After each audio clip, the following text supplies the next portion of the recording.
pembelajaran hari ini, kita berdoa dulu ya. Berdoa mulai. Berdoa selesai. Nah anak-anak, jadi hari ini kita akan belajar tentang sistem pernapasan manusia. Menurut kalian, mengapa kita harus menjaga kesehatan paru-paru? Karena paru-paru berfungsi mengambil oksigen yang dibutuhkan tubuh dan mengeluarkan karbon dioksida. Jika paru-paru tidak sehat, tubuh akan kesulitan mendapatkan oksigen sehingga kita mudah lelah dan dapat mengalami gangguan pernapasan.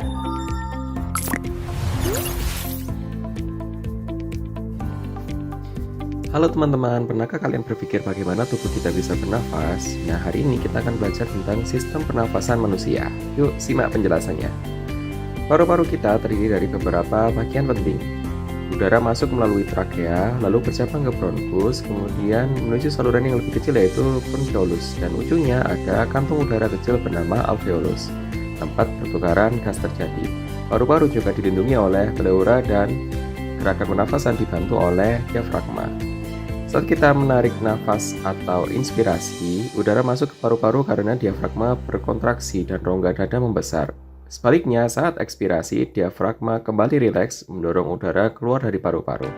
Ketika kita menghirup udara, oksigen masuk melalui trakea, melewati bronkus dan bronkiolus hingga mencapai alveolus.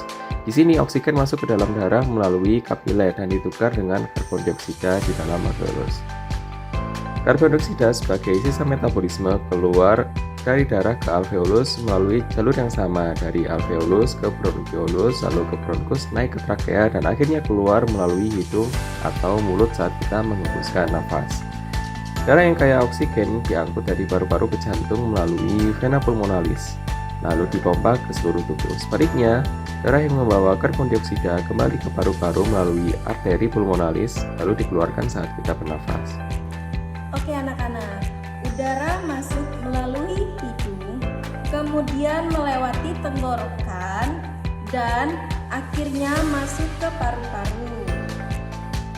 Di paru-paru terjadilah pertukaran oksigen dan karbon dioksida.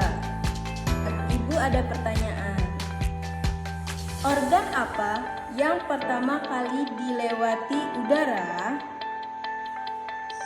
Ya, tepat sekali. Beri tepuk tangan. Oke anak-anak, ibu ada satu pertanyaan lagi. Apa yang terjadi saat kita menghirup udara? Ya, benar sekali. Beri tepuk tangan. Oke anak-anak, perhatikan contoh proses inspirasi dan ekspirasi ini ya. Proses pernafasan pada manusia bisa terjadi karena adanya organ-organ pernafasan yang terlibat dan saling bekerja sama satu sama lain. Jadi, proses pernafasan dimulai ketika kita menghirup oksigen yang berasal dari atmosfer melalui hidung. Ketika sudah masuk ke hidung, maka oksigen tersebut akan dilanjutkan ke faring. Setelah dari faring, maka oksigen tersebut akan diteruskan ke laring. Selanjutnya, setelah masuk ke laring, maka oksigen akan masuk ke trakea. Setelah dari trakea, maka oksigen akan dilanjutkan ke bronkus. Kemudian, setelah masuk ke bronkus, maka oksigen akan masuk ke bronkiolus. Setelah dari bronkiolus, maka oksigen akan masuk ke dalam alveolus. Nah, di bagian alveolus inilah terjadinya pertukaran antara oksigen dan karbon dioksida. Oksigen yang berada di alveolus tadi maka akan diteruskan ke seluruh tubuh. Sedangkan karbon dioksida akan dikeluarkan oleh tubuh dengan cara menghembuskan nafas ke udara. Ketika kita bernafas, maka melibatkan mekanisme inspirasi dan ekspirasi. Yang dimaksud dengan inspirasi adalah ketika kita menghirup udara, sedangkan yang dimaksud dengan ekspirasi ketika kita menghembuskan udara. Ketika terjadinya inspirasi dan ekspirasi, maka melibatkan tulang rusuk, yaitu tulang yang berada di bagian dada yang melindungi organ yang ada di dalam dada, kemudian ada otot dada, otot yang bisa menggerakkan dada, dan ada diafragma yang merupakan otot yang terdapat di antara rongga dada dan rongga perut. Serta ada otot perut yang berada di bagian perut. Ketika terjadinya inspirasi, maka otot dada dan diafragma berkontraksi. Saat diafragma berkontraksi, maka diafragma bergerak turun, sehingga menyebabkan rongga dada membesar dan paru-paru ikut mengembang. Akibatnya, tekanan udara dalam paru-paru mengecil, dan akhirnya udara bisa masuk ke dalam tubuh. Sedangkan ketika terjadinya ekspirasi, maka otot dada dan diafragma berelaksasi. Saat diafragma berelaksasi, maka diafragma bergerak ke atas. Akibatnya, rongga dada kembali normal dan paru-paru juga kembali normal. Sehingga tekanan udara yang ada di dalam membesar. Akibatnya, udara bisa dikeluarkan dari tubuh. Nah, siapa yang bisa menjelaskan apa yang terjadi saat paru-paru mengembang?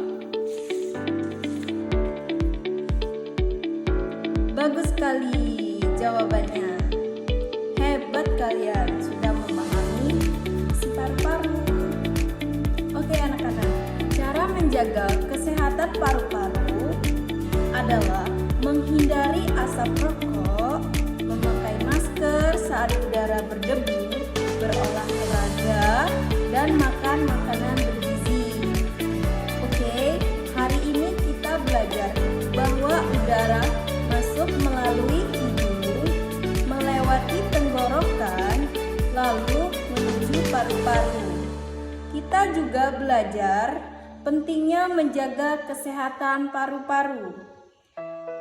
Oke anak-anak, pembelajaran Ibu akhiri sampai di sini. Terima kasih atas partisipasi kalian semua, luar biasa.